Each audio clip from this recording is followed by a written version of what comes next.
안녕하세요, 김영란입니다. 분단 적폐로 인해 조작된 사건들 하나씩 정리해보는 방송 조작, 오늘 21번째입니다. 저희가 지난 방송에서는 우리 홍강철 선생님이 135일 더 넘게 걸리는 기간 동안 국정원의 여러가지 회유, 협박, 그런 과정 속에서 보이사 간첩으로 조작된 이야기를 나눠봤습니다.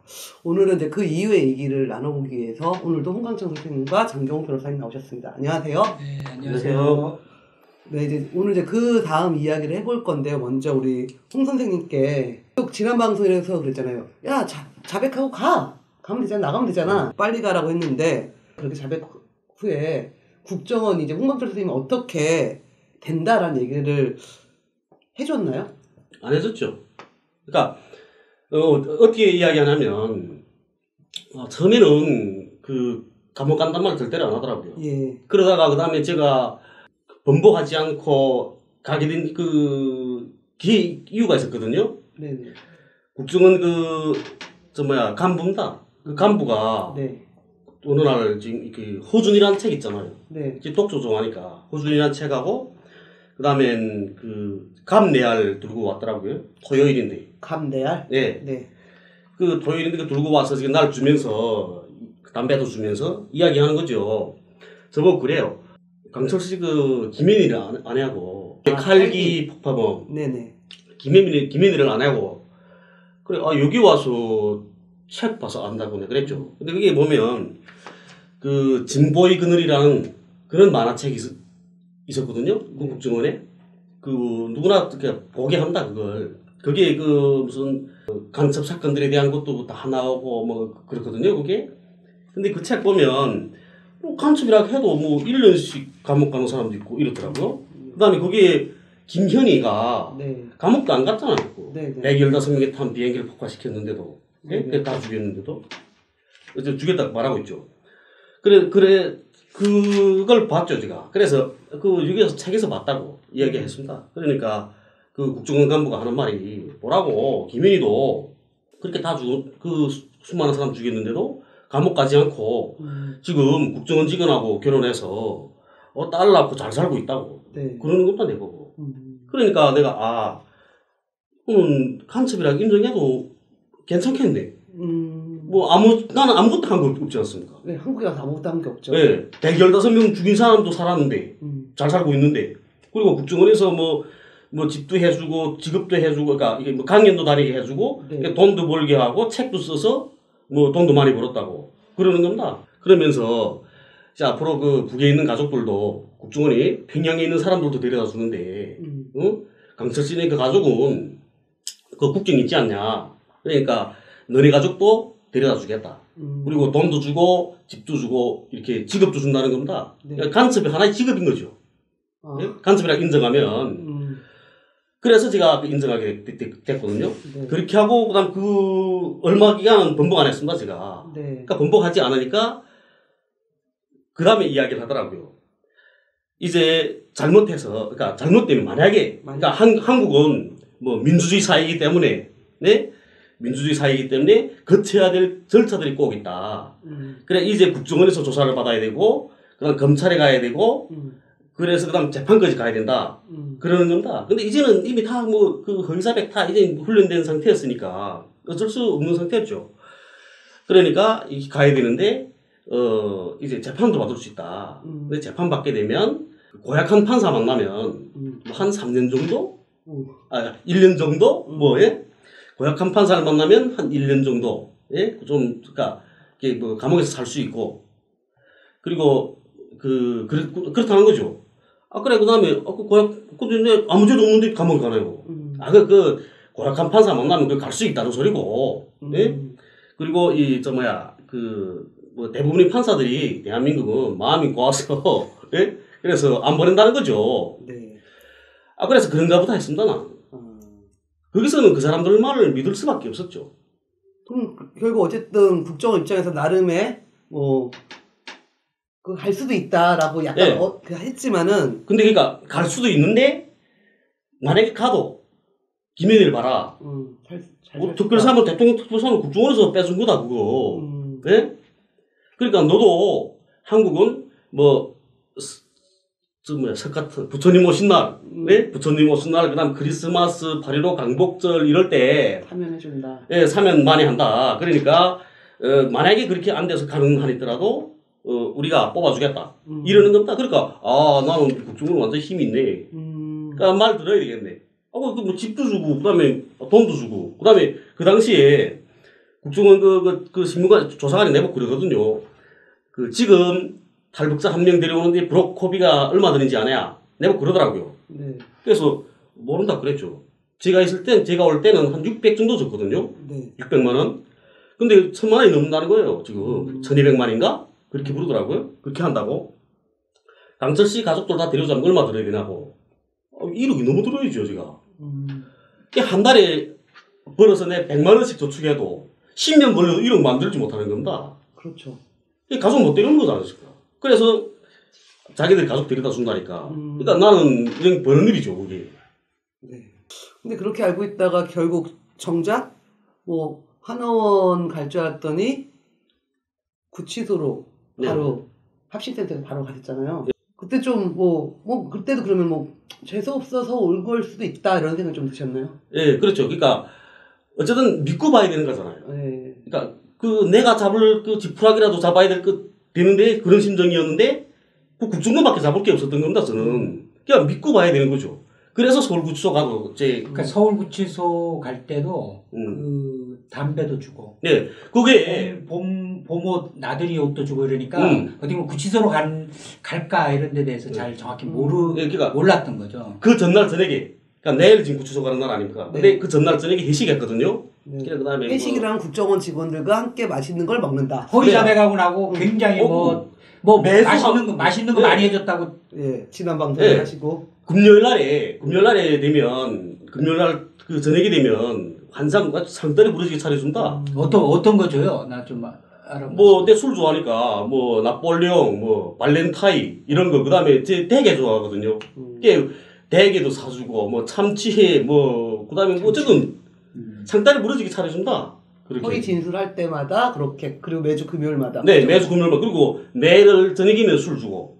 허위 진술을 유지하는 대가로. 네, 저녁에 퇴근할 때 술 주고 담배 주고 이렇게 가거든요. 그러면 그렇게 하고 있었는데 내일 구치소 가는 날이 아닙니까? 그 전날 저녁에 지금 또 회식을 했습니다. 회식했는데, 그날 저녁에 울었다는데요. 이별. 얼마나 서간들이 고마웠겠어. 근데 그날 저녁에 내가 왜 이러는지 몰라는 걸 했죠. 네. 그 노래 부르면서 울었습니다, 거기서. 내 신세가 너무 한스럽더라고요. 그래서 어쨌든 이 팔자도만 못 가는 거다. 그래서 생각하고, 그래서 울었죠.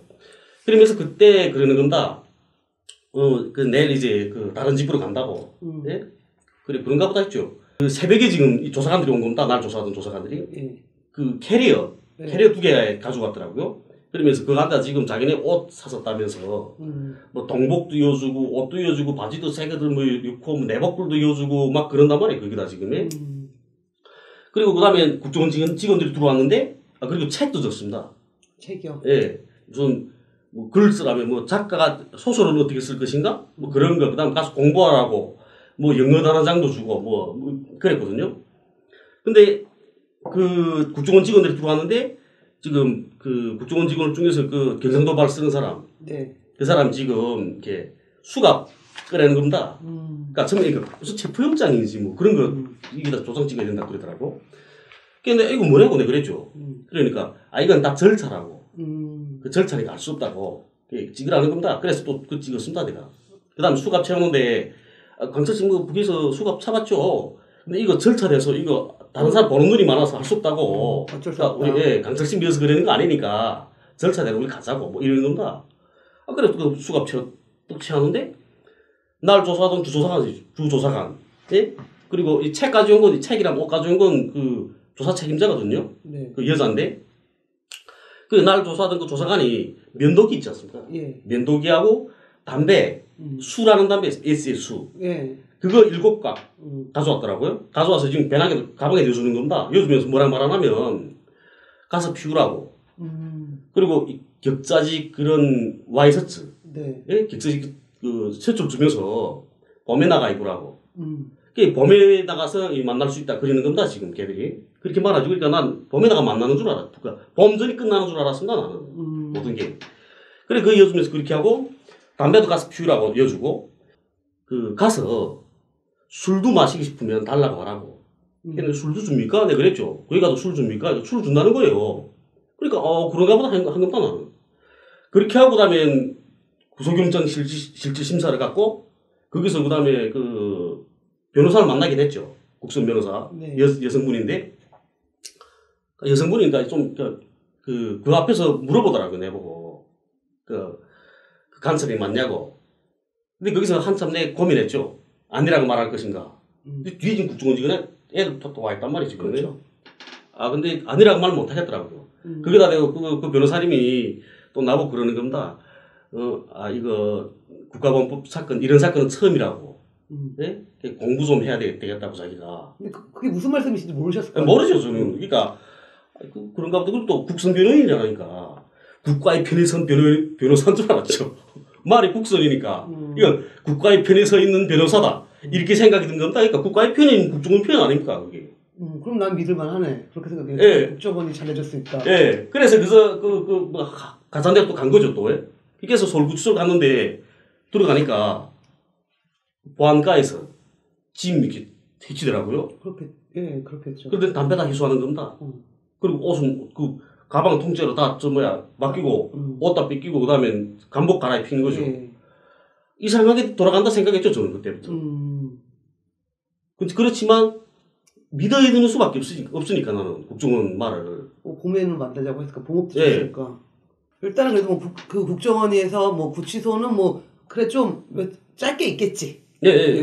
봄이, 그게 2월이었거든요? 2월 11일. 그래서 봄이면 4월이 되지 않습니까? 그러니까 금방 한두 달? 예. 길어야 한두 달 있겠구나 싶었는데, 네.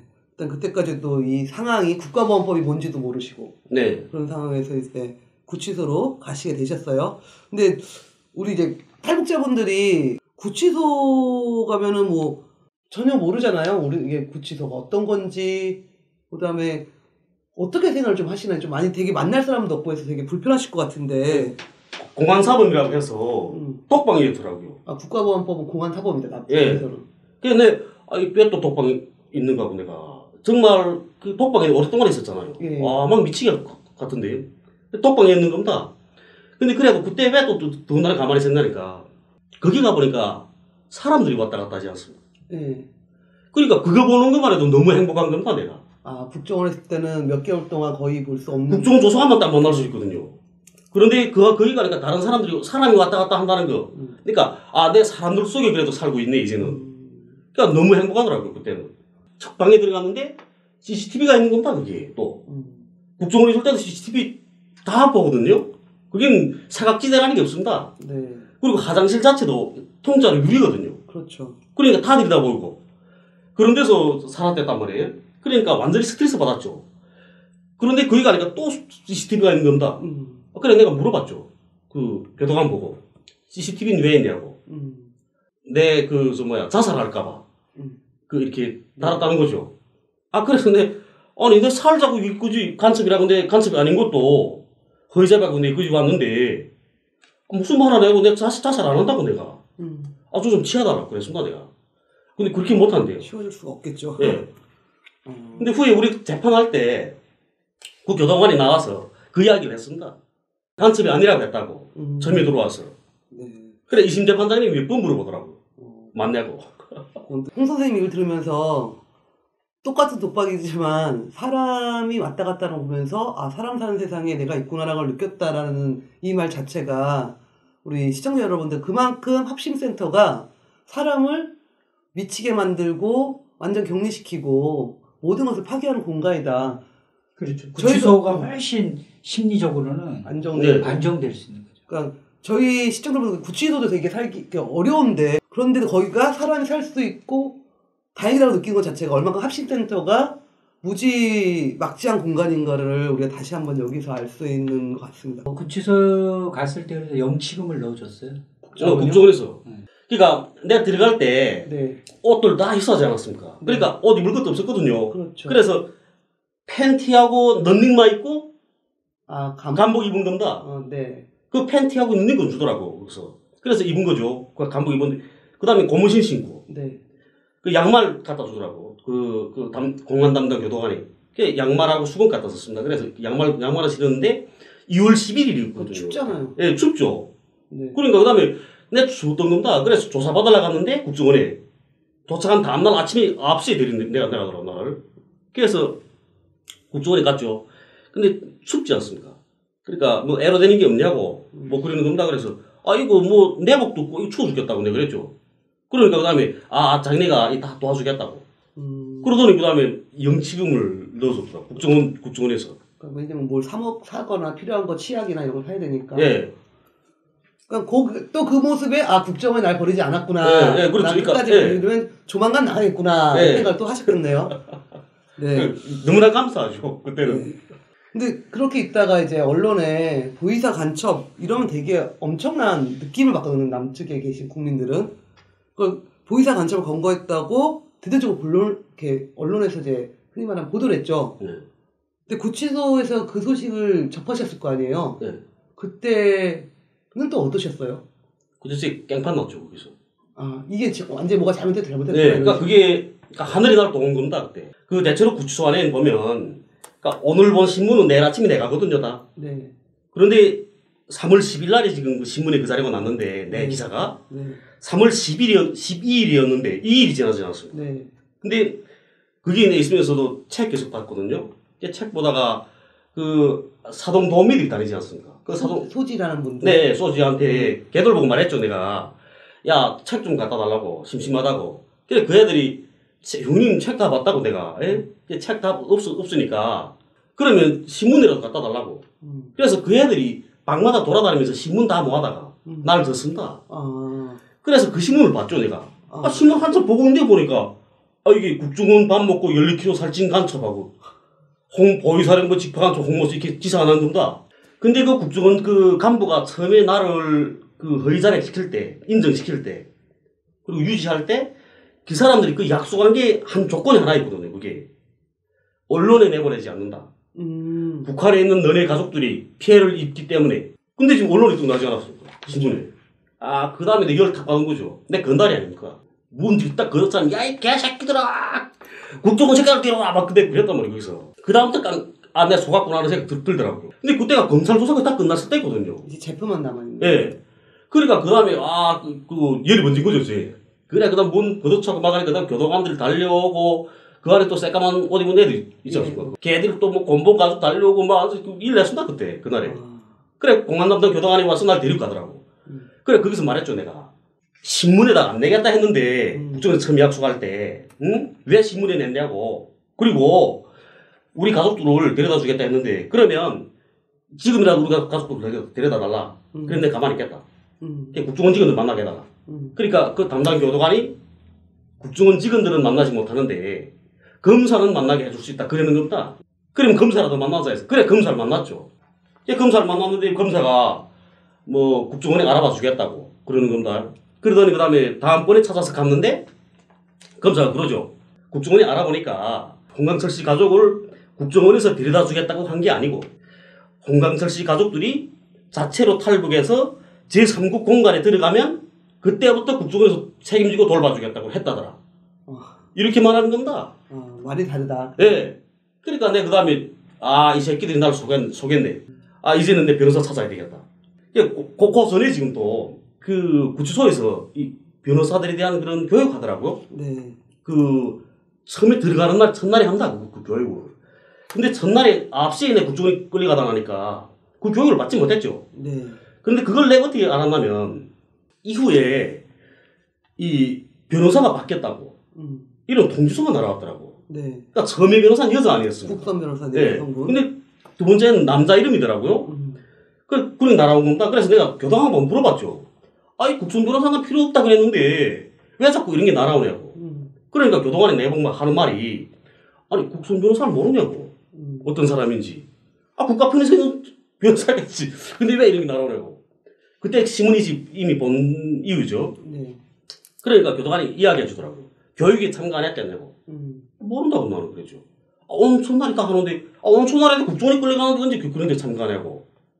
그러니까 이야기해 주더라고요. 이 국정 변호사가 국가의 편에 서 있는 변호사가 아니고 나라에서 돈이 없어서 변호사 사지 못하는 사람들한테다가 이렇게 국정 변호사를 소개해 준다고. 예? 그러는 겁니다.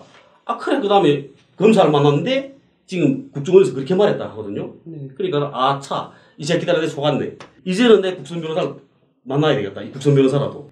그래서 국정 변호사한테 제가 편지를 썼죠. 금 같은 시간을 뺏게 해서 정말 죄송하다고. 한번 꼭 좀 만나달라고 나를. 네. 근데 거기다도 내 간첩이 아니라 쓸 수 있었는데 물어봤습니다. 교도관 보고. 그 편지가 봉인된 채로 나가냐고. 봉인된 채로 하면 안 된다는 거죠. 자기들이 봐야 된다는 겁니다. 네. 그래 거기다 간첩이 아니라고 말 쓰지 못했죠. 그런 편지를 보냈습니다. 제가. 그 언론 보도를 통해서 와 완전히 내가 잘못됐구나, 국정원의 농간에 넘어갔구나라는 네. 걸 이제 하고, 이제 우리 홍 선생님도 나름 이걸 다시 뒤집기 위해서 이제 마음을 준비하셨을 찰나에 우리 장 변호사님이 이 보도를 보시고 우리 홍 선생님을 만나게 됐다라고 들었는데요. 좀 그 과정에 대해서 말씀 좀 해주시죠. 우선은 유성 간첩 조작 사건, 네. 유가려 씨 간첩 조작을 했다가 실패를 해서 무죄가 나왔어요. 네. 2013년도의 일이죠. 근데 지금 홍강철 씨가 2014년도인데 그 즈음에서 유성 씨 사건 2심 진행 과정에서 중국 공문서를 위조한 게 또 중국 대사관에서, 주한 중국 대사관에서 그걸 밝혀져요. 네. 그 항소심, 유성 씨 항소심 재판 과정에 검찰 측이 제출한 중국 공문서는 다 위조됐다라고 주한 중국 대사관에서 이렇게 사실조 회신을 줘버려요. 이런 일이 발생한 그 타이밍에, 그 당시만 해도 제가 이제 탈북 조작 간첩 사건이 한 건만이 아니라 여러 건이 있다는 거는 그 유성 씨 전에도 제가 조작이 있었다고 그때 원정하실 때부터 제가 알고 있었지 않습니까? 그래서 신문에 보니까 거짓말 탐지기 회피용 특수훈련을 받은 홍모 씨가 나오더라고요. 밑줄이 거기에 딱 하더라고요. 이게 뭐야 이게 또. 그래서 거짓말 탐지기를 회피하는 특수훈련이 북에의해서 돼서 남쪽의 합동신문센터에 조사를 무력화시킨다, 이 논리거든요. 근데 그게 내 상식적으로는 이게 말이 안 되는. 그러면 거짓말 탐지기가 과학수사의 자격 자체가 없는 것 아닙니까? 그래서 이게 또 가짜구나라고 해서 그 당시에 이제 국선 변호인을 수소문을 했고, 네. 국선 변호인으로부터 아까 편지도 받아보니까 조금 편지도 제가 받았고, 그게 국선 변호인은 또 부담이 된 거죠. 국가보안법 사건에 새로 했는데 편지로 와서 오라고는 하는데 갑자기 신문을 보고 수소문을 해서 또 연락을 해가지고 제가 접견 가겠습니다라고 하고 이러니까 이 국선 변호인이 얼씨구나 하고 편지도 주고 이렇게 해서, 근데 제가 직접 찾아가면 교도관들하고 국정원하고 다 연계가 돼 있어서 제가 가면 아예 안 나와버리. 그 전에도 제가 수원구치소에 그 모 조작 간첩을 제가 갔더니 안 만나려고 그러더라고요. 그래서 제가 가면 안 되겠다 해서 후배를 보냈죠. 후배 변호사가 먼저 가서 후배 변호사한테 많은 그 지침을 주고 보냈습니다. 제가. 변호사님 이제 좀 작전을 쓰시는 작전. 그리고 그 후배 변호사 가기 전까지 한 두세 명을 접촉을 했는데 못 가겠다고. 접견을 못 가겠다고. 그 정도로 이 보이사 직파 간첩 조작 사건 언론을 안 보면서 이거 가짜다. 이 가짜를 접견을 해야 된다. 그래서 국선 변호인으로부터 이러한 편지도 받았고 뭔가 궁금해하는 것 같다. 그래서 이 사람을 만나면 가짜기 때문에 보이사령부 사령관 이름을 모를 거다. 아는지 한번 물어봐라. 뭐 이러저러한 거 하고 여러 가지 해서 이제 우리 후배 김진영 변호사님 가서 바로 점심 때 접견하고 와서 처음에는 간첩이라 하다가 나중에는 민변이라는 그 얘기하고 이렇게 얘기를 하니까 또 진실대로 가짜라고 얘기를 했다.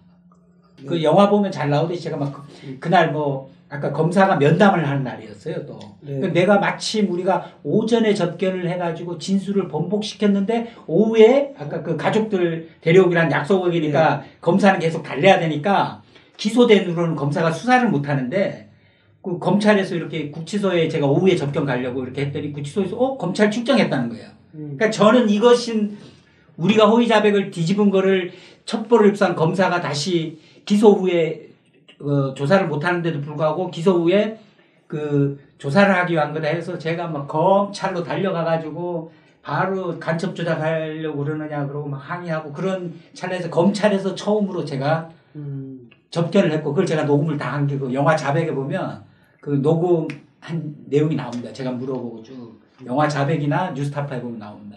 그 우리 홍 선생님은 이제 제가 여쭤보고 싶은 거는 변호사님이 말씀하셨던 것처럼 탈북자 사건을 간첩 조작 사건 되면 이제 워낙 장경욱은 피해된다. 그리고 장경욱이랑 안 하고 민변. 그 합심센터나 뭐 어디 하나원이나 국정원에서 그런 얘기를 많이 해서 탈북자분들이 부당하게 자기네들이 당하는 걸 모르고 처음에 이제 변호사님들 거부를 많이 한다고 말씀하셨거든요. 근데 아무래도 그 국정이 날 속였다라고 이제 판단이 되어서 악의적인 소문을 들었던 민변을 만나게 되신 건지 그때. 그러니까 국정원에 있을 때 그러는 겁니다. 그 국정원 조사관들이 이제 그 민변이라고 있는데 한국에 민변이라고 하나요? 내가 그러죠. 그래서 두 개 있을 때 그 신문에서는 본 것 같긴 한데 잘 모르겠다. 그랬죠. 네, 민주사회를 위한 변호사 모임이라고 있는데 그 사람들이 이제 찾아올 수 있다고. 근데 그 사람들 말 정신 나간 변호사들이라고 그 정신 나간 변호사들이 찾아오는데. 네. 절대로 만나지 말라고. 그 사람들 만나게 되면 그 3년 갈고 5년 간 사람도 있다고. 그 사람들을 만나고. 그렇게 말하는 겁니다. 그래서 그런가 보다 했던 거죠, 저도. 네. 그리고 생각 안 했습니다. 민변은 생각 안 하고 있었는데 어느 날 지금 변호사 접견 왔다고. 접견증 주는 겁니다. 네. 그래서 변호사 왔다니까 너무 반가웠죠. 편지도 썼겠다. 네, 편지 썼으니까 아, 내 편지 보고 왔겠네. 하고 그다음에 나간 겁니다, 내가. 나갔는데 그 변호사 접견 나가게 되면 대기실에서 대기하고 있거든요. 대기하다가 그다음 접견증 요만한 거 다시 꺼내봤습니다, 내가. 그래 또 보니까 이름이 달라. 내가 편지 쓴 사람하고. 예, 그 사람은 임땡땡이었는데 이 사람은 김땡땡인 겁니다, 지금. 네. 아 그래 그다음에 그것 보고 아 이게 국정원 애들이 날 또 보느라고 오지 않았나? 이런 생각이 든 거죠. 네? 그러니까 변호사로 가상하고 오지 않았나 이런 생각. 그러니까 내 여기서 이제 번복하게 되면 다시 국정원에 갈 수 있겠구나. 걔들 그랬으니까 이제 거기서 번복하면 또 여기 와야 된다고. 그러니까 나는 거기는 죽어도 가기 싫었던 겁니다. 오히려 서울구치소에 있으면 있었지. 너무 행복했으니까. 그다음에 어쨌든 변호사 석견 들어갔습니다. 그래서 갔는데 만나니까 그다음에 물어보는 겁니다. 내보고 저 북한 보위사령부 재판처이 맞냐고. 그래 맞다 그랬죠. 국정원에 예 스파일 수 있으니까. 그런데 그다음에 보위사령관 이름 아냐고 그런 거 내보고. 그래서 여기 와서 보니까 신문에 난 거 보니까 조경철이라고 하던데 그랬죠 내가. 그거 북에 있을 때 몰랐냐고. 근데 그 사람 무슨 관계 있냐고. 그 사람 이름 알 필요도 없다고 내가 그랬습니다. 그러니까 아 보위사령부 그 사령관 이름도 모르냐고. 그러더니 강철 씨 저 민변이라고 들어봤냐고 그러는 겁니다. 그래서 아 들어봤습니다. 내가 그랬죠.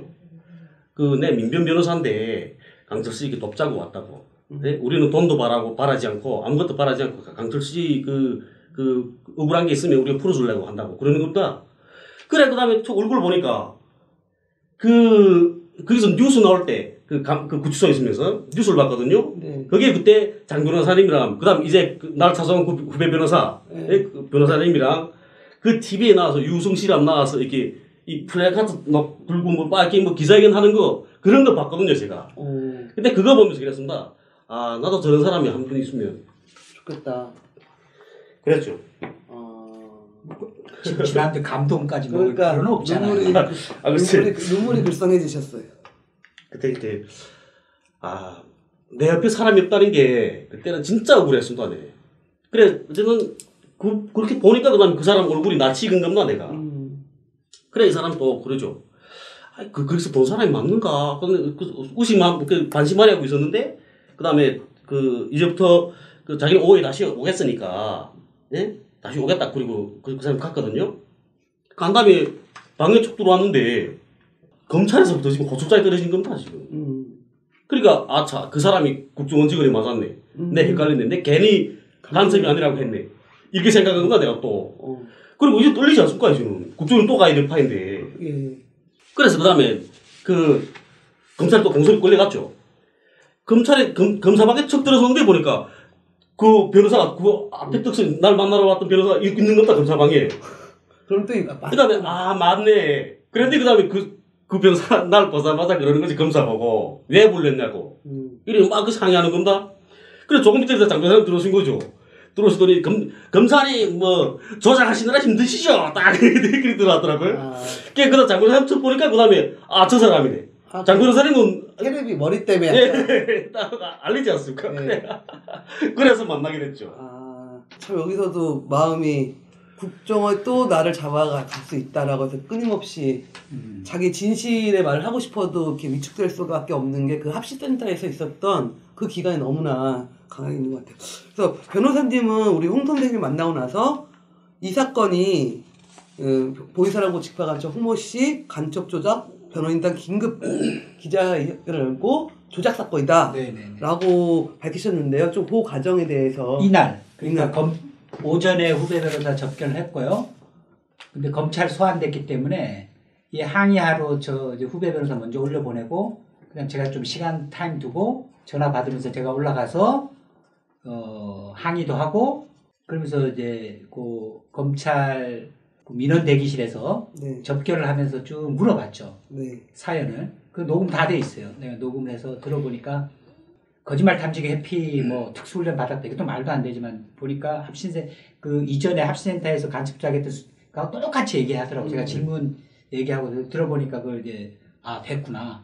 그래서 바로 민변에다 연락을 했죠. 민변 간사님들이 이게 긴급하잖아요. 왜냐하면 오후에 했다고 바로 보도자료 내고 바로 제가 민변 사무실로 가서 보이사령부 직파간첩 홍모 씨 간첩조작 변호인단 긴급회의 뭐 이런 식으로 해서 긴급 기자회견 이런 식으로 해서 이 얘기를 했고 그때 뭐 민변 내부에서도 이렇게 굉장히 설왕설래가 많았죠. 이거 또 진짜냐. 근데 벌써 한번 진짜라는 걸 입증을 했으니까 무시하기는 어렵지 않습니까? 그렇죠. 꼭 오늘 해야 되겠냐. 오늘 해야 된다. 그래서 기자들은 많이 모았는데 그다음부터 기자들이 아무 내용 없이 좀 긴급 기자회견 그만하세요. 그러더라고요. 근데 그러면서 어쨌든 변호인 선임 되셔가지고 이제 그 다음에 재판 들어갔잖아요. 그래서 재판에서 이제 변호사님 주로 어떤 내용으로 법적 다툼이 있었는지 공방하거든지 얘기 좀 해주시죠. 일단 합신센터에서 수많은 그 허위 자백 그 중에서도 이 변모되는 과정은 안 나타나고 1000장 이상 썼는데 그 중에 일부 허위 자백한 결론적인 것만 냈죠. 그런 증거들이 결국은 저희가 증거 능력이 없다. 왜냐하면 합신센터에서는 수사를 하면 안 되는데 그게 실질적으로 감금 상태에서 형사소송법을 잠탈해서 간첩 수사를 한 것 아닙니까? 그래서 그 합신센터 조사된 진술서 그 다음 여기서 이제 만들어지면 국정원 내곡동 본사에서 와서 또 경찰 피신 조서들이 있고 그래서 피신 조서 때부터 아까 경상도 뭐 수사관들 굉장히 무서워해요. 보기만 해도 무서워요. 경찰 조서는 다 날리기는 쉬운데 우리는 그 영상을 오히려 우리가 계속 심리적 위축 상태가 있었다라는 걸 이렇게 해가면서 검찰에 왔을 때 이게 운이 좋았는데 사실은 검찰에서 자백을 했어요. 이 조서가 증거 능력이 굉장히 높잖아요.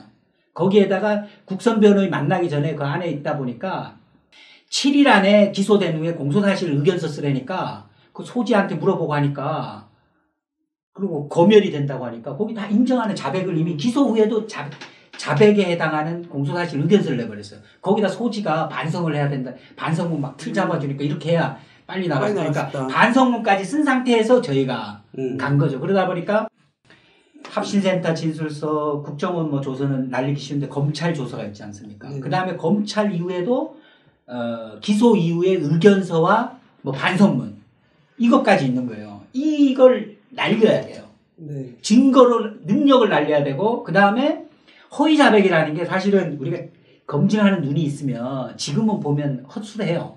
근데 우리가 그 당시에 잘 모르는 상황에서는 정말 힘든데 우선은 증거 능력 날리는 데서 우리가 행운이 온 게 검찰 피신 조서가 다 날아가 버렸어요. 지금 해방 이후에 그때 그 검찰 피신 조서가 허위 자백 피신 조서가 증거 능력으로 8회에 대한 그 피신 조서가 다 날아가 버렸어요. 그걸 어떻게 날렸냐? 검사가 1회는 영상을 찍었는데 영상에서 진술 거부권 4가지 고지하도록 된 형사 소송법의 규정 중에 2개밖에 고지를 안 했어요. 진술 거부권 있고요. 변호인 참여할 수 있어요. 이러고 넘어갔는데 그렇게만 하면 안 되거든요. 일체 개개의 진술을 거부할 수 있고 진술 거부를 하더라도 불이익을 당하지 않고 또 진술 거부권을 포기하고 행한 진술은 유죄 증거로 되고 변호인 참여 조사 이걸 4개를 해야 되는데 2개만 하고 확인서는 4개 있는 거 받으려 하여튼 그런 데서 1회가 날라갔어요. 2회부터 2, 3, 4, 5, 6에서 8회까지 7개는 그 당시에 조사 당시에 진술한 대로 조서가 기재되어 있는지에 대해서 실질적 진정 성립을 제가 부인을 해버렸어요. 그때 운전이 되는데 부인해버리니까 그거를 검사가 입증을 해야 돼요. 그럼 영상을 찍었어야 돼. 영상이 없어. 그러니까 검찰 수사관이 나와가지고 이 양반은 내가 조서 보십시오. 이런 말은 홍강철 씨 입에서 나오지 않으면 어떻게 되냐고 했는지만은 결국은 실질적 진정 성립을 전부 부인했어요. 지금도 아마 실질적 진정 성립 전부 부인을 하면 괘씸죄 걸릴까봐 그렇게 할 수가 없는데 그걸 이제 다 부인했더니 어차피 구속돼 있었는데 검사가 입증해야 되는데 영상을 안 찍어놓은 거예요. 그러다 보니까 지금 검찰 피신 조서가 다 날아가 버렸고 그 다음에 아까 의견서와 그 반성문은 이 합신센터 이후로 북쪽의 탈북자들이 한국의 법을 모르는 상태에서 특신 상태가 없다고 그래서 제가 계속 국정원의 피의자 신문조서 영상도 보여주고 얼마나 이 사람 위축돼가지고 뭐 이렇게 얼굴이 위축돼 있고 수사관들이 무서웠는지 막 이런 거 쭉 했는데 1심에서는 다 날라갔어요. 특신 상태가 없다 해서 이거 임의성 신빙성을 보장할 수 있는 상태의 진술이 아니다 해서 그 기소유예 반성문 쓴 거 이게 다 날렸는데 2심에서는 그건 증거 능력이 인정됐는데 다만 반성문이나 공소사실 의견이 굉장히 추상적이잖아요. 근데 공소사실을 입증할 증거는 없어. 그거 외로는 자백이 다 날아가고 그래서 2심도 무죄됐고 지금 대법원에 계류 중인데 아마도 대법원에서 지금 아직까지 2016년도 이후에 아직까지도 결론을 못 내는 거는 이게 어떤 형사사법체계에서 검찰 피의자 신문조서 관련된 굉장히 그 부분이라든가 그 기소 후에 제대로 변호인의 조력을 받지 못한 상태의 공소사실에 대한 의견서, 자백 의견서라든가 반성 이런 것들에 대해서 굉장히 법리적인 연구가 있느라고 지금 지연되고 있지 않나 이렇게 지금 추정을 하고 있습니다. 이렇게 말씀해 주셨는데 그 재판 받았을 때 그때는 참 억울했죠. 이 검사가 하는 주장들 있잖아요. 네. 그 너무나 어처구니없더라고요. 저는 그러니까 결국 그게 그 허위자백 만들어진 허위자백이지만 네. 겉으로 볼 때는 그게 그 허위자백이 정말 그럴듯해 보이지만 내 쪽으로 들어가게 되면 그 하나하나 따져보면 정말 그게 말이 안 되는 거거든요. 근데 그런 거 가지고 검사가 계속 간섭이 맞다고 우기고, 예? 거기다 또 국정원 직원들도 나와서 증언하는데 내가 다 간섭이 맞다고 그렇게 말하고 있고, 심지어 그 사람들이 그 기무사령부 그 조사관인 날 처음에 1차 조사한 사람이 기무사령부 조사관이었거든요. 근데 그 사람은 이렇게 부들부들 떨거든요. 법정 나와서. 그래 물 좀 하는데 이렇게 손 막 이렇게 뜨는 겁니다. 그러면 생각해 보라고 내가. 내가 그렇게 말했죠. 기무사 조사관도 이게 나와서 법정이나 뜨는데 내 대한민국에 그 정말 간첩이라는 그 말 듣고 내 대한민국에 들어와서 국정원에 들어가 내 갇혔을 때 독방에 갇혔을 때 내가 얼마나 무서웠겠냐고. 예? 그런데도 그런 걸 믿어 안 주고 그러니까 정말 억울했죠. 그리고 탈북자 애들이 나와서 증언하는 거예요. 예? 근데 정말 북에 있을 때 내신세 많이 진 애들이거든요. 네. 그런 애들인데도 그게 나와서 내 간첩이 맞다고 말하는 겁니다. 그러니까 정말 배신감도 많이 들었고, 훗날에는 글쎄 그 애들이 다 와서 다시 날 찾아와서 내 감옥에 나온 다음에 감옥에서 그 다음에 날 찾아와서 다 빌겨냈습니다. 그 애들이. 근데 그때는 그랬거든요. 날 간첩이 맞다고. 그러니까 그런 게 영 배신감 들었고 그랬습니다. 그분들도 탈북자분들도 얼마나 이렇게 좀 위협을 받았으면 와서 이렇게 네, 그렇죠. 증언을 하실 국정원에서 돈 주면서 시켰다고. 홍강철 씨도 변호단이 구성이 됐어요. 그 변호단이 구성일 때 유성씨 변호인단하고 중복이 되지 않고 또 따로 이렇게 변호단을 구성을 왜냐하면 이 사건들을 하나하나 대응하는 게 너무나 많은 역량이 필요한데 제가 이제 유성씨 변호인단에서는 원망을 받은 게 이게 항소심 유성씨가 항소심 되고 중국 공문서 위조로 온 나라가 하는 사건에서 그 사건을 대응을 하면서 또 신문을 보고 또 변호인 접견해서 또 변호단을 구성하시면 이 사건 하나라도 잘해서 여기서 승리를 해야지 왜 변호사님 일 버리시냐고. 그러면 저는 뭐라고 하냐. 그리고 이혜련 씨도 거기 같이 했는데 그럼 저분들은 피해자 아니시냐고. 그죠? 그래서 제가 그때 판단할 때 굉장히 저도 내부적으로 힘들었는데 변호단을 새로 잘 꾸렸다고 생각한 건 나중에 그 김기춘 씨가 비서실장 할 때 민정수석했던 그 사람 수첩에 이게 연속적으로 무죄가 된 게 굉장히 김기춘 입장에서는 나라 기둥이 흔들릴 정도로 타격을 받았더라고요. 그래서 그 당시에 어쨌든 유성시 중국 공무서에서 항소심 진행 중에 저 변호단을 새로 꾸렸고 그때 또 변호인단으로 민변은 아니시면 우리 박준영 변호사님이 아이디어가 좋아요. 그래서 박준영 변호사는 그 여러 변호인들도 있었지만 그 허위 자백을 꿰뚫어 볼 수 있는 눈. 이게 사람이라는 게 이게 지금 거짓말이 옆에 있는데도 이걸 꿰뚫어 볼 수 있는 이런 게 필요하잖아요. 그래서 그런 부분에서 우리가 아까 증거 능력 싸움뿐만 아니라 이러이러한 자백이 어떻게 허위 인지와 관련돼서 지금 뭐 하나하나 기억은 안 나지만은 그런 것들이 변호단들이 구성이 돼서 또 이 싸움에서 어쨌든 재판에서 많은 그 허위 자백들을 드러낼 수 있는 변호단이 구성이 됐고 뭐 유성 씨 사건이나 홍강철 씨 사건에서 공통점은 탈북자들이 결국 매수되어서 허위 증언하는데 허술하더라. 우리가 공포는 어떻게 오냐면 탈북자들이 비밀 재판을 했어요. 이분들이 증언한 거 알려주면 북에 있는 가족이 다 정치범 수용소 간다. 이런 공포로 해가지고 항상 비공개 재판을 하는 가운데 탈북자들 탄핵은 정말 힘들었죠. 그래도 우리가 잘 탄핵을 했고요. 국정원 조사관들이나 수사관들을 불러내가지고 했더니 아까 말씀드린 대로 떨고 앉아있어요. 국정원 직원들이. 법정이 홈그라운드가 안 되니까 법정에서 제가 뭐 아마 기무사 수사관인가 이런 사람이 왜 떠냐고 좀 떨지 말라고 그러고 제가 생각했던 제가 유가려 씨 그러니까 유성씨 사건에서 국정원 수사관들 비공개 재판에서 신문을 해본 경험이 있으니까 이게 두 번째 되니까 이제 역량이 생긴 거죠. 어떻게 다루면 됩니까? 얼마나 수준 낮은 헛개비들인지 아는데 그 수준 낮은 유치한 헛개비들이 대한민국을 공포 속에서 만들어 놓고 그 공포에 법원과 검찰의 그 유치한 헛개비들의 지령에 따라서 법원에 무조건 비밀 재판하고 말도 안 되는 상식에도 안 맞는 얘기를 하면 법원은 쫄아가지고 그래서 이 홍강철 씨 재판할 때는 하도 비밀 재판, 비공개 재판을 해서 이 비공개 재판은 검사가 요구하면 판사는 무조건 받아들이는데 이게 기울어진 운동장이고 공정한 사법이 될 수 있냐. 이거 판사님 겁먹기 위한 거다. 그래서 판사님 겁먹지 마세요. 제가 이랬거든요. 그리고 판사가 막 자존심 상해하더라고요. 그렇죠. 그게 중요해. 한국에서 국가보안법 재판에서의 간첩조작 사건은 공포와의 싸움이기 때문에 이 변호단을 구성해보고 제가 국정원과 이렇게 해보냐면 공포와의 싸움이에요. 이 공포와의 싸움에 대해서 공포로 느끼고 거기서 물러서지 않고 한 걸음 진전해가 끝까지 싸울 수 있는 정면 돌파할 수 있는 그 힘이 변호단을 구성하고 그렇게 해서 이게 지금 간첩조작이 밝혀졌지.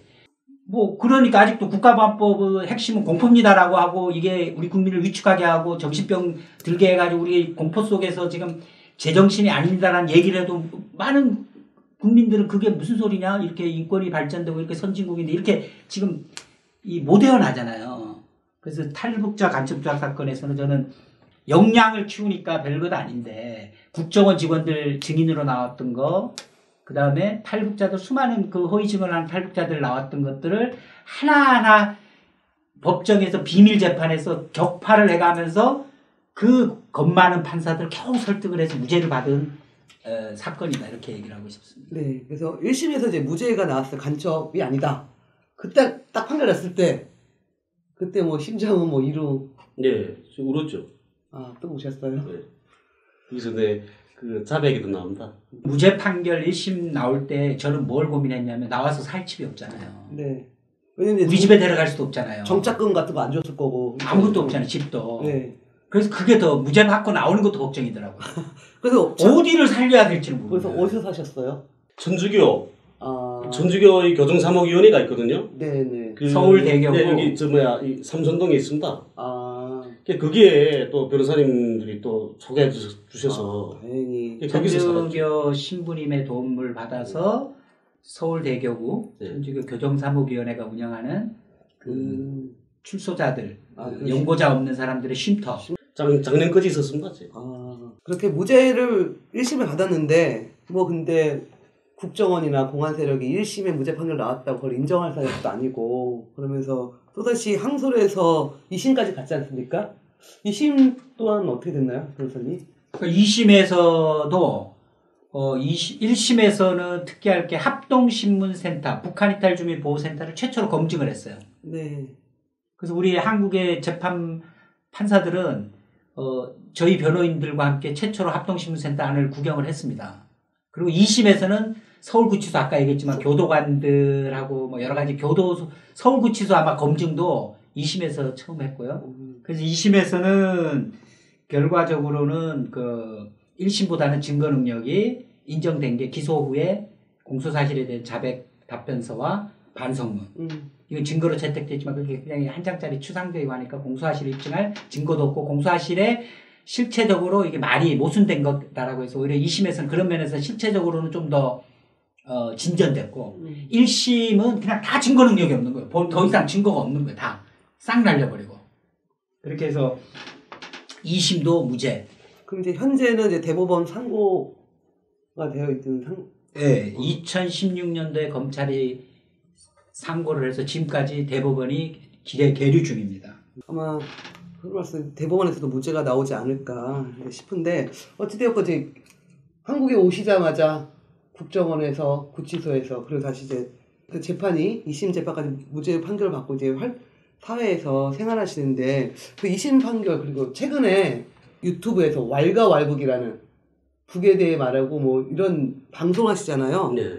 근데 2013년에 오셨으니까 지금 2020년이 됐으니까 한 7년여 가까이 되는데 한국에서 생활하시면서 좀 이런 아까 뭐 지난 방송에서도 뭐 북을 상식적으로 보자라고 이제 말씀을 해주셨는데 생활하면서 좀 가장 크게 느끼신 게 무엇인지 우리 홍 선생님이 이렇게 북을 너무 이렇게 왜곡된 시선으로 보고 있더라고요. 근데 그 제일 앞장에 왜곡된 시선으로 보게끔 만드는 기본 그 주모자가 탈북자들인 것. 그게 나는 정말 제일 가슴 아픕니다. 그 사람들이. 그리고 이 종편당, 제가 이게 왈가왈북이라는 그런 그 유튜브 방송을 하게 된 이유도 사실은 그렇거든요. 이게 혼자 하려고 했습니다, 제가. 네. 그러다가 어쨌든 대법원 판결이 끝난 다음에 해야 되겠다. 이렇게 생각은 하고 있었거든요. 그 대법원 판결이 또 지장을 받을 것 같아서. 네. 그랬는데 점점 이렇게 이 사람들이 하는 행동은 정말 그 상상을 초월하더라고요. 탈북 종편 방송에 나와서. 그래서 그 대법원 판결이 끝나지 않았지만 시작을 하게 됐던 겁니다. 그렇죠. 우리가 그 방송에서 이야기하고 있는 거는 뭐냐면 북한이 옳다, 좋다 이렇게 말하는 게 아니고 북한은 이렇다고 말하고 있는 겁니다. 북한은 이렇다. 사실은 이런 데다. 이렇게. 그렇죠. 우리 남자하고 여자가 서로 결혼할 때 중매꾼이 있으면 예? 남자 여자가 만날 때 서로 좋은 이야기만 해주죠. 그렇죠. 그래야 만나는 거죠. 그렇죠. 나쁜 이야기만 하게 되면 안 만나죠. 중매를 왜 합니까 그러면? 네, 그렇죠. 그러니까 이렇게 남과북이 그 합돼서 그래야만 우리가 잘 살 수 있는 길이고 우리 탈북자들도 집으로 갈 수 있는 길이 마음 놓고 집으로 갈 수 있는 그런 날이 오지 않겠습니까? 네? 그렇기 때문에 우리는 서로를 좋은 이야기들을 많이 해줘서 그래서 그 남한 국민들이 더 많이 북한을 알고 이렇게 하려고 지금 방송을 지금 우리 지금 진행하고 있습니다. 탈북자분들이 뭐 북에 대한 안 좋은 말을 할 수밖에 없는 것도 또 한국사가 만들어 놓은 하나의 그런 문제다. 뭐 그래서 종편 방송에서는 뭐 대도 않는 내용을 가지고 그런 하는 방송이 이렇게 않습니까? 언론인권센터를 하는데 제가 한 3개월 동안 그 모니터링 했거든요. 네. 종편 방송에 대해서. 이제 만나러 갑니다. 모란봉 클럽. 근데 그거 보게 되면 정말 어처구니 없는 그런 말들을 하고 있습니다. 보면 그 증거가 있어야 되는 거잖아요. 우리는. 그렇죠. 네? 우리는 팩트로 가지고 우리는 말하거든요. 실례들이 어떠냐면 어떤 탈북 여성은 나와서 자기가 북한에 있을 때 어렸을 때 임수경 의원이 북에 오지 않았습니까? 임수경 전 의원이 북에 왔을 때 임수경 전 의원 앞에서 내 나라 제일로 좋아라는 노래를 연주했다는 겁니다. 네. 네? 그런데 임수경 의원이 왔을 때는 89년이거든요. 그렇죠. 89년이네요. 네? 근데 내 나라 제일로 좋아라는 노래는 민족과 운명 다부작의 수령아 민족과의 운명이 그게 그 기본 주제곡입니다. 그 영화가 그 노래가 예. 그 노래는 91년도에 만들어졌거든요. 아, 91년도에. 그러면 89년도에 그 노래 할 수 없는 거죠. 그렇죠. 그분이 작곡하셨나? 글쎄 그렇다는데요. 그러고 또 봅시오. 안찬일이라는 내 애라 아는데, 네, 세계 북한 전략연구소 소장 박사 이렇다 그러더라고. 근데 김일성 주석이 이성계 아시죠? 이성계. 네. 예? 이성계를 미워하기 때문에 이성계와 관련된 유족들은 관리하지 않아서 함흥에 있는 본궁도 쑥대밭이 됐다. 그러는 겁니다. 함흥에 본궁이라는 게 있거든요. 네. 그러니까 이성계가 이방원한테 자리 내주고 함흥으로 내려가지 않습니까? 함흥차사 놨던 네. 그게 본궁이거든요. 예. 근데 그 함흥 본궁이 북한의 국가보존 유족 107호입니다. 그리고 우리 집사람이 본궁 옆에 살던 사람이거든요. 그러니까 그 말 듣는 순간 우리 집사람 같은 거 저 새끼 미치겠나 이렇게 그리는 정도입니다. 그렇게 어처구니없는 그 말들을 하고 있습니다. 또 이게 다 김일성 종합대학 졸업했다는 김지영이라는 애 또 있거든요. 네. 김일성 종합대학 가는 정도면 공부는 잘했을 거 아닙니까? 그렇죠. 예? 그래서 최고인 대학 아닙니까? 근데 뭐랑 말하냐면 미국 국기에 별이 있지 않습니까? 50개. 네. 근데 그 미국 국기에 별 50개 있는 거는 50개 나라가 매 한 나라하고 전쟁해서 싸워서 이길 때마다 별 하나씩 달았다고. 그래서 별이 50개라고. 50개의 전쟁을 했다는 거죠. 그렇게 말하고 있습니다. 그게 무슨 김일성 종합대학 졸업생입니다. 예? 중학생도 아는 문제를. 네. 이렇게 어처구니없는 이야기를 합니다. 그래서 저희들이 그런 팩트체크를 하고 있는 거죠. 우리 시청자 여러분께서도 이제 북에 대한 게 많이 궁금하시면, 그러니까 북이 정확히 알고 싶으면 왈가왈북이라는 우리 홍 선생님이 진행하고 있는 그 유튜브 방송도 많이 시청해 주셨으면 하고요. 아까 이제 변호사님 말씀하신 거에서도 잠깐인데 유호성 씨 사건이 되고 있을 때 무죄로 판결 날 쯤에 막 홍각철 씨 사건이 다시 터지고. 네, 맞습니다. 이랬던 거죠. 근데 유호성 씨 사건은 국정원 대선 개입을 좀 막아보려고 했는데 그 당시 공안 세력들이 만든 것 같은데 이렇게 덮으면 이슈로 덮는 방식의 이런 방식으로 탈북자들에 대한 조작 사건이 나오는데 이런 걸 좀 막기 위해서는 우리가 어떻게 해야 될 것인가? 제가 기본적으로 분단일의 간첩 조작, 국정원, 중정, 국가안전기획부 간첩 조작을 위한 내사, 장기간의 내사나 준비는 끊임없이 사찰과 대상을 찾아서 때로는 납부거부들 또는 제일동포 유학생들, 그죠? 그 다음에 지금 탈북자들 이렇게 변신해 왔어요. 그러니까 끊임없이 사찰하고 대상자를, 희생자를 찾아서 구조를 만들어내고 국가보안법에서 간첩 조작하는 것을 지금까지 해왔고 이것들은 결국 한국 사회가 북에 대한 붕괴, 적대 전략을 펴는 거대한 힘에 극우버스일 수도 있고 또는 더 나아가서는 외세겠죠. 그죠? 그리고 이런 분에서 북을 붕괴하는 전략, 북을 악마하는 전략이 끊임없이 되고 거기에 대한 하나의 장치로서 계속 연출이 돼야 되는 거죠. 연출. 그 연출은 지금까지 쉰 적이 없어요. 근데 이렇게 쉰 적이 있다고 하면 제가 그거는 하고 그래서 이런 부분들이 끊임없이 수많은 양산되는 체제에 있기 때문에 어떤 시기에 되든 간에 간첩 사건이 벌어졌을 때 그걸 미리 견제하거나 격파하지 않으면 그거는 그 당시에 결국은 이걸 연출하는 세력들의 정치적 입지를 강화시되고 국가보안법 사건에 뭔 진실이 필요해요. 걔들 그냥 허위로 그냥 이렇게 해가지고 이건 박원순 시장을 공격하기 위한 게 유성시 사건이라고 하면 그냥 돼버리는 거예요. 그죠? 그 공격하는 수단일 뿐이지 하나하나 팩트로 보면 이건 거대한 간첩 조작의 빙산에 수많은 피해자들 우리가 못 보고 있을 뿐이지 빙산의 일각인데 제가 이 간첩 조작 사건에서 느낀 건 뭐냐면 이거 조작이라고 밝히고 나니까 빙산의 일각만 깼는데 밑둥이 흔들 정도로 이건 취약한 구조예요. 이 지금 국가보안법 지배체제라는 게 굉장히 취약해요. 취약하다는 말은 뭐냐면 우리가 이 간첩 조작 사건과 같이 우리가 눈을 부릅뜨고 겁먹지 말고 하나하나 정면 돌파할 수 있는 힘을 기르면 이게 누구나가 하면 이거 지금 해결할 수 있는 문제인데 우린 지금 위축되고 우리 인식 자체가 수동화되어 있고 자기 힘을 안 믿는다는 거죠. 그러니까 여전히 근본 문제를 못 접근하고 있어요. 그래서 뭐 하기 위해서 간첩 조작한다 이게 아니라 간첩 조작은 일상적으로 해오고 일상적으로 사찰하고 일상적으로 대상자를 그래서 지금도 국정원은 그렇게 움직이고 있어요. 그렇겠죠. 기회를 포착하고 있어요. 그렇지만 이를 막을 수 있고 재발을 막는 거는 결국은 북에 대한 이해를 올바르게 해야죠. 그래서 우리 왈가왈부 방송을 진행하신 우리 홍강태 씨는 지금 어떻게 보면 간첩 조작의 피해자이지만은 시퍼렇게 살아있는 국가보안법 희생양으로 대법원 계류 중임에도 불구하고 페이스북에서 또는 왈가왈부에서 엄청나게 지금 싸우고 있는 겁니다. 그런 면에서는 굉장히 북쪽에서 어떻게 보면 본인 말로는 건달로서 제대로 삶을 못 살고 도주를 해오신 분이 한국에서 어떻게 보면 굉장하게 인생관을 고양시키면서 정말 한반도의 평화와 통일을 위해서 자꾸 웃음이 나오려면 죄송합니다. 네. 제 인생 기여를 하고 거기다가 아주 마음씨 착하고 그죠? 좋은 또 부인도 만나고 네. 네, 이런 뭐 행복한 생활을 하는데 그래서 지금 앞으로도 더 양심적으로 더 또 상식에 알리는데 또 기여를 하시기를. 저도 제 인생이 이렇게 바뀔 줄 몰랐습니다. 네. 여기 와 보니까 네. 내가 살아왔던 땅, 내가 함께 살던 사람들, 내가 몸담았던 조직, 그게 다시 보이는 겁니다.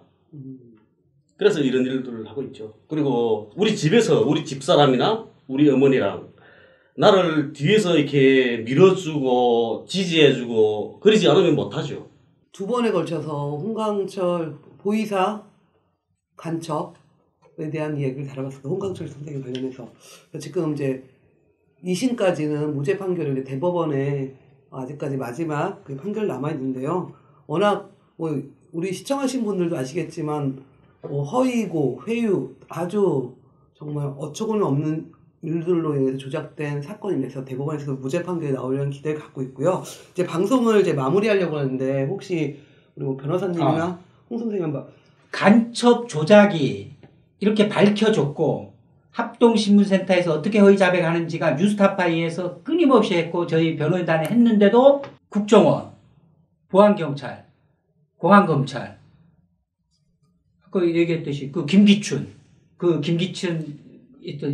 뭐라고 하냐면 마치 변호권이 너무 세가지고 진짜 간첩을 못 잡고 있는 것처럼 또는 사법부를 길들여야 된다고 적혀 있어요. 사법부가 좀 이게 나라가 어떻게 되는지에 대해서 이 심각성을 안 가지고 있어서 마치 사법부가 민변의 트릭에 속아서 증거 능력, 뭐 그 적법 절차 이런 걸로 진짜 간첩을 가짜 무죄 판결한 것처럼 이렇게 해서 사법부에도 끊임없이 나라의 안보에 대해서 네. 끊임없이 중요성을 뭐 국가 행사 등에서 끊임없이 사법부에 설득을 해야 되고 이게 김기춘의 생각이에요. 그리고 한국판 애국법을 만들어서 수사기관 변호인의 접견이라든가 이런 걸 제한을 해야 되고 수사기관이 더 간첩을 잡는데 객관 증거를 잡게 해가지고 더 뭐 도청도 더 할 수 이런 한국판 애국법을 만들자라고 하고 거기에 종사하는 여전히 공안, 보안, 국정원 이 사람들의 생각이 마치 민변 때문에 진짜 간첩을 놓친 것처럼 아직도 생각하고 그런 얘기들이 들려와요. 이거 피해자들에 대해 할 얘기들이 아닌데 그런 사람들이 공공연하게 얘기할 수 있다라는 게 이게 또 우리 사회의 심각한 문제 아닙니까? 분단 적폐로서 다 청산돼야 되고 어떻게 보면 가해자로서 사죄를 해야 될 이 가해자들이 마치 운 좋아가지고 나온 것처럼 하고 만약에 진짜 홍강철 씨 지금 뭐 왈가왈부도 하고 하는 걸 가지고도 저는 사실은 이거 국가보안법 가지고 걸면 어떡하나 그러니까 어떻게 보면 어머님도 계시고 부인도 했지만은 정말 용기가 대단하다고 보여주시고 우리 그 누구보다도 북의 건달이 지금 한국에 와가지고 어떻게 보면 국가보안법의 그 야만성을 그대로 폭로를 하고 있는 거 아닙니까? 그리고 북에 대해서 상식적으로 우리 한국 사람들이 상식적인 이해조차 못하고 있다는 게 이렇게 얘기하고 있는 데 대해서 저는 경의를 표하고 나중에 역사적으로 아마 홍강철 씨 기억, 민지가 기억할 정도로 남지 않을까 이런 생각이 듭니다. 우리 홍 선생님도 이제 방송 마치기 전에 마지막으로 한 말씀 더 해주시죠. 우리 탈북자들이 남한에 오는 것, 그걸 대적으로는 인도주의적인 그런 처사라고 이렇게 표현하고 있습니다. 근데 사실은 탈북자들은 북한 정보 취득이 수단밖에 안 되는 겁니다. 네? 그러면 이런 반인권적인 이런 조사를 하지 말아야죠. 인도주의적인 처사가 그 행위로 표현되자면 조사의 주체가 바뀌어야 됩니다. 우리 이민들 조사합니까? 국정원에 가서 이민 오는 사람들. 국정원 중앙갑동에 있으면 지금의 북한 탈주민보호센터죠. 네. 거기서 조사의 주체는 국정원, 그다음에 보안경찰, 정보사, 기무사 이런 사람들이거든요. 이런 사람들은 그 사람들이 왜 있습니까? 간첩 접촉이 있는 거잖아. 그 사람들이 벌써 조사한다는 주체는 탈북자 전체를 간첩으로 보고 그렇게 하고 조사하는 겁니다. 이거는 정말 반인권적인 조사입니다. 그러니까 조사의 주체를 바뀌어야 되는 겁니다. 저는 이렇게 생각하고 있고요. 앞으로 이렇게 방송 하면서도 그렇고 저는 그렇게 생각합니다. 어쨌든 우리 모두가 역사의 한 페이지에 이름을 남길 수 있는 그런 사람들이 아닙니까? 그리고 저는 우리 딸한테도 정말 훌륭한 아빠로 남기 위해서라도 앞으로도 열심히 하겠습니다. 두 번에 걸쳐서 보이사 직파간첩 문제의 허구성, 조작된 사건에 파헤쳤습니다.